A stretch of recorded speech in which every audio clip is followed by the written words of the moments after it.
Good evening everyone, welcome back to my channel. आज share करती हूँ मॉन्स्टेरा डेलिसियोसा के बारे में सारी इन्फॉर्मेशन।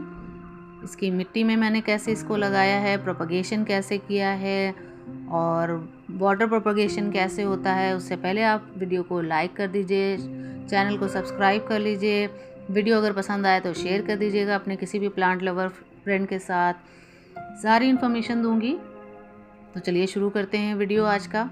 मॉन्स्टेरा जैसा कि हम सभी जानते हैं कि हम सभी प्लांट लवर्स का तो फेवरेट होता ही है। सभी लोग अपने घरों में लगाना चाहते हैं, खासकर तब जब इसके पत्ते में वो बीच बीच में होल वाला सिस्टम बनने लग जाता है। तब ये तो अभी छोटा प्लांट है और तकरीबन 8 महीने पहले मैंने इसको स्टेम से लगाया था, ना कि ये मिट्टी में लगा हुआ मुझे नहीं मिला था।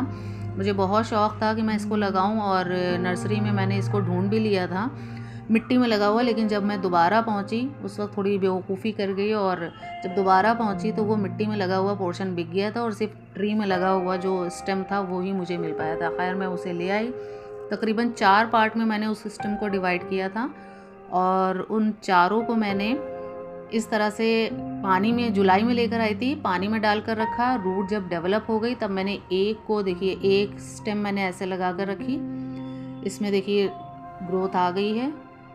एक स्टेम मैंने छोटी सी कट करके इस तरह से लगाई। देखिए इसमें कितनी ज़्यादा रूटिंग्स हो चुकी हैं, क्योंकि ये 8 महीने का अपडेट है। पानी में लगे हुए में अभी तक जो नई ग्रोथ है वो उतनी नहीं है, लेकिन प्लांट सरवाइव किया, अच्छे से रहा, ऐसे ही लश ग्रीन बना रहा। मिट्टी वाला जो पोर्शन है उसमें थोड़ी बहुत अब मतलब डाउनफॉल आते रहे और तकरीबन 2-3 महीने के इंटरवल पे प्लांट सही हुआ। इस वक्त जो आप इसकी कंडीशन देख रहे हैं वो हैवी, बहुत तेज़ हवाएं चल रही हैं। मार्च के महीने में बहुत तेज़ ठंडी हवाएं चल गई थी, इसकी वजह से फिर से इसके जो पत्ते हैं उनका मॉइस्चर कम हो गया है। ये देखिए, ये मैंने मिट्टी में लगाया था, ये ट्री बार्क के सहारे मैंने इसको बांध कर रखा हुआ था और ये बीच में दिसंबर में बिल्कुल अच्छा हो गया था। लगभग सितंबर में मैंने इसे मिट्टी में लगाया था और दिसंबर में ये बिल्कुल ठीक हो गया था, जब मुझे ये यकीन हो गया था कि हाँ ये सरवाइव कर गया है, क्योंकि इसकी जड़ों ने ट्री बार्क को पकड़ लिया था। और बस इसकी ऐसे ही मैं बस नीट एंड क्लीन करती रहती हूँ, इनकी सेवा करती रहती हूँ। 4 लीफ थी जब मैंने इन्हें लगाया था और 3 बची। एक अचानक से ख़राब हो गई थी, येलो हो गई थी, तो मैंने उसे फ़ौरन कट करके हटा दिया था। तो 3 लीफ के साथ फ़िलहाल ये प्लांट तैयार हो चुका है अब परफेक्टली।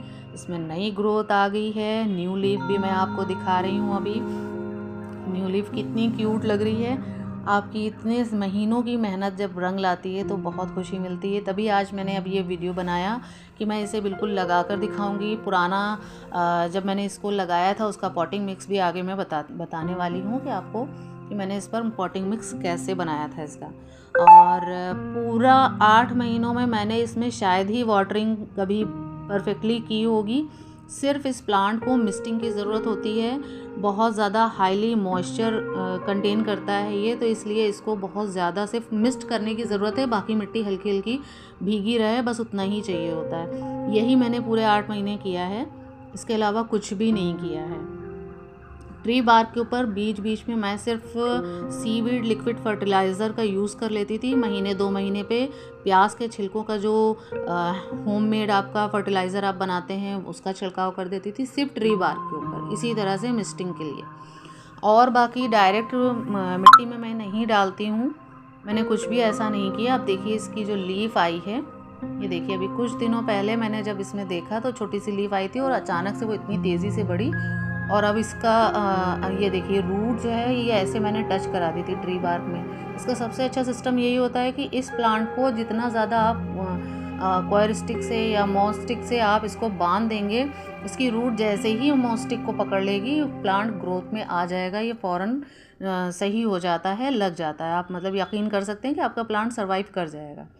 और पॉटिंग मिक्स देखिए मैंने आपको मैं बताना था कि कैसे बनाई थी। ये ट्री बार्क हैं, काफ़ी सारे मैंने पेड़ की छाल इकट्ठी कर रखी है, कुछ ना कुछ काम में लेती रहती हूँ, तो इस तरह से छोटे छोटे पीसेस करके डाल दिया था। चारकोल डाला। सोचिए इतने छोटे प्लांटर में मैंने ये चीज़ें डालकर उसके बाद मिट्टी भरी है। मतलब बहुत ज़्यादा मिट्टी की भी रिक्वायरमेंट नहीं है। घर के अंदर जब छोटे फ्लैट्स होते हैं तो उनमें छोटे ही मिट्टी की इस तरह के पॉट में हम लोग लगा सकते हैं। अदरवाइज़ अगर आप मॉन्स्टेरा को ज़मीन में लगा दो तो ये बहुत तेज़ी से बढ़ता है। जैसा इसका नाम है वो मॉन्स्टर की तरह ही बढ़ता है। देखिए मैंने मिट्टी ली है, ये मिट्टी सैंड मिक्स थी, जो भुरभुरी वाली मिट्टी होती है, भुरभुरी वाली जो सैंड होती है ऑरेंज वाली, ये वो मिक्स थी। बाद में और मिट्टी मिक्स की है मैंने। सादी मिट्टी हमारे यूपी की मिट्टी बहुत ही अच्छी है सभी प्लांट्स के लिए। मैं तो हमेशा ऐसे प्लांट्स इस नर्सरी में ढूंढती हूँ जो वहाँ की मिट्टी में लगे हुए हों, क्योंकि अगर वो यहाँ की मिट्टी में नर्सरी वालों के पास सर्वाइव कर जाते हैं तो समझ लीजिए हमारे घरों में भी आसानी से लग जाएंगे। ये मैंने काउडंग मैन्योर इस्तेमाल किया है, गोबर की खाद, तकरीबन 2-3 साल पुरानी मेरे पास ये खाद है, ये मैंने डाली है।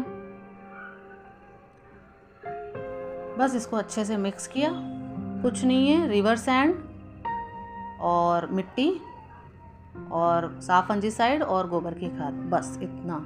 इसमें कोई ऐसी चीज़ नहीं है। देखिए वाटर प्रोपगेशन जो मैंने किया हुआ था, 4 लीफ थी, देखिए मैंने बताया था आपको कि 4 लीफ थी इसमें, और छोटी सी रूट्स आई थी, बहुत ज़्यादा बड़ी रूट्स भी नहीं थी। ये देखिए आप, छोटी छोटी सी रूट्स आई थी। और ये वाली रूट जो सबसे ऊपर दिख रही है, इसी को मैंने ट्री बार्क से टच करा दिया था। बस इतना सा काम मैंने किया। देखिए अब मिट्टी फिल कर दूंगी और इसमें लगा दूंगी। ट्री बार्क के साथ मैं इसे बांध रही थी और उसी से टच करा के मैंने लगाया। इसीलिए हमेशा ट्री बार्क को मैंने मॉइस्चर दिया, क्योंकि पेड़ों पर जब ये पेड़ मतलब मॉन्स्टेरा जब बढ़ता है, पेड़ों से टच हुआ ही बढ़ता है। एक्चुअली ये जिस एरिया का प्लांट है ट्रॉपिकल एरियाज़ में बढ़ता है, तो बड़े बड़े ट्रीज़ के नीचे ये प्लांट होता है जो उनकी कैनोपी से टच करके बढ़ रहा होता है, तो वहाँ से मॉइस्चर ज़्यादा ये गेन करता है, ना कि क्योंकि पानी तो वहाँ देने वाला कोई होता नहीं है, हाईली मॉइस्चर एरिया होता है, तो बस ये पेड़ों से ही सारा मॉइस्चर लेता है और बहुत अच्छे से ग्रोथ होती है।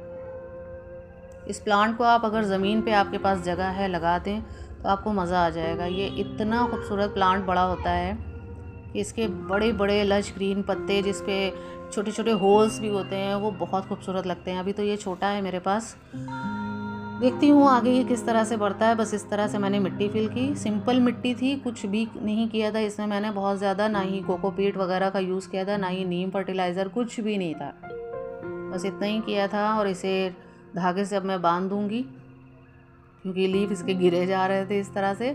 जब मैंने मिट्टी बनाई और इस तरह से इसको कंप्लीट किया, उसके 2-3 दिन के बाद ये पत्ते जिस तरह से डाउन हुए थे, मुझे तो डर था कि बचेगा या नहीं बचेगा। ये देखिए इस तरह से इसमें रूटिंग हुई थी। दूसरा वाला पोर्शन जो अभी मैंने दिखाया था, उसकी लीफ उसी टाइम आ गई थी, 2 महीने के अंदर नई लीफ, नई ग्रोथ आ गई थी, लेकिन उसके बाद से अभी तक नहीं है। देखिए मैंने इसको पानी में लगा दिया, बस इस तरह से बांध दिया मैंने इसको। और इसकी सिर्फ मिस्टिंग की, ये जिस वक्त मैंने लगाया था सिर्फ इसी वक्त इसको भर के मैंने पानी दिया था। उसके बाद से शायद ही कभी, तब से लेकर आज तक मैंने इसको दोबारा इस तरह से वाटरिंग की, क्योंकि ये हमेशा मॉइस्ट ही रहता है। मैं डेली इसकी मिस्टिंग ज़रूर करती हूँ पत्तों पर और इसकी ट्री बार्क पे, तो उतना मॉइस्चर ही सफिशिएंट रहता है, बहुत ज़्यादा पानी मैं इसको नहीं देती हूँ। हाँ, ऐसा एरिया मैंने चुन लिया है अपने ऐसे प्लांट्स के लिए, सभी प्लांट्स के लिए, कि वहाँ पर जहाँ पर मैंने इसे रखा हुआ था वो जगह कुछ ऐसी है जहाँ पर एक प्लेटर हमेशा पानी से भरा हुआ रखा रहता है मिट्टी का, और चिड़ियाँ आकर पानी पीती हैं, और उसी प्लेटर की वजह से मेरा मॉन्स्टेरा प्लांट और पेनीवर्ट प्लांट और ऐसे कई सारे प्लांट हैं जो कैलेथिया वगैरह को मैं वहीं पर रखती हूँ, जिससे वो मॉइस्चर लेते रहते हैं और हमेशा ठीक ठाक रहते हैं। ये देखिए साफ फंजीसाइड मैंने मिक्स भी किया था मिट्टी में, और इसकी जो मैंने ये ट्री बार्क यूज़ किया है उस पर भी मैं साफ फंजीसाइड बराबर यूज़ करती हूँ, क्योंकि ये ट्री बार्क था, इस पर फफूंद जल्दी लग जाती है, तो मुझे इसको देखना होता है। ख़ासकर आप जब घर के फर्टिलाइज़र, प्याज का पानी या लहसुन का पानी, छिलकों का, ये सब बनाते हैं, तो इनमें फफूंद लगने के ज़्यादा चांस होते हैं। ये देखिए दिसंबर का अपडेट, कितने अच्छे लश ग्रीन पत्ते हो रहे थे, बिल्कुल ठीक थे। और ये अभी का अपडेट है, मार्च में मेरे ये नई लीफ आ चुकी है और इसमें दूसरी एक और लीफ भी साथ में निकल रही है। बस आप देख सकते हैं कि कैसे मैंने इन्हें बचाया, किस तरह से इसको मॉइस्चराइज करती रही। और ये बहुत अच्छा, देखिए मिट्टी में मॉइस्चर है लेकिन एकदम भरा हुआ नहीं है पानी। अंडे के छिलकों का यूज़ मैं करती रही बीच बीच में। बस इस तरह से मैंने इस प्लांट को लगाया है। कैसा लगा आज का वीडियो? इन्फॉर्मेशन अच्छी लगी हो तो लाइक शेयर सब्सक्राइब ज़रूर कर लीजिएगा, और आगे के मेरे वीडियोस भी देखते रहिएगा। Bye bye.